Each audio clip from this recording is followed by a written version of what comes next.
considérons notre humanité, regardons-nous, considérons ce que nous sommes en tant qu'être humain. Ce corps, en plus ou moins bon état, cette âme qui constitue un éternel problème. Oui, dans quel état est notre humanité? Ceux qui ont été éclairés par l'Esprit de Dieu n'avanceront rien pour soutenir la cause de notre humanité. Nous serions plutôt enclins à admettre ce que nous sommes devenus. Mais il a pris en charge notre humanité pour la conduire là où elle est, couronnée de gloire et d'honneur. C'est la rédemption, c'est pourquoi le passage remonte au commencement. Tu lui as donné la domination sur les œuvres de tes mains. Psaume 8:6. Tu l'as couronné de gloire et d'honneur. Hébreux 2:7. Il a été potentiellement déclaré. Tu as mis toutes choses sous ses pieds. Hébreux 2:8. Ce fut le dessein créationnel pour l'homme, mais celui-ci a échoué, a failli par rapport à ce dessein. Et l'humanité est devenue ce que nous savons.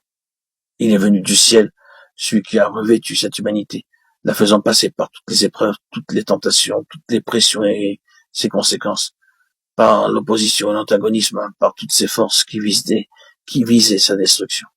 Il a pris cette humanité en nous faisant traverser tout cela, en la perfectionnant pour la conduire à la gloire.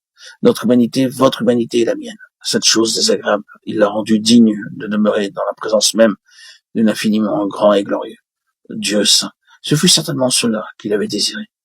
Il voulait conduire à la gloire beaucoup de fils. Hébreux 2:10.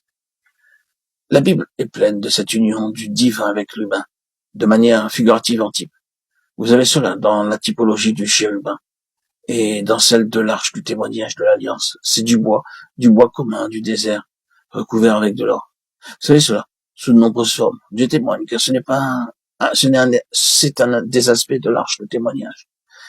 Il témoigne que depuis la gloire, il a jeté son dévolu sur une humanité qu'il veut l'amener dans le lieu très saint, où elle doit demeurer à jamais.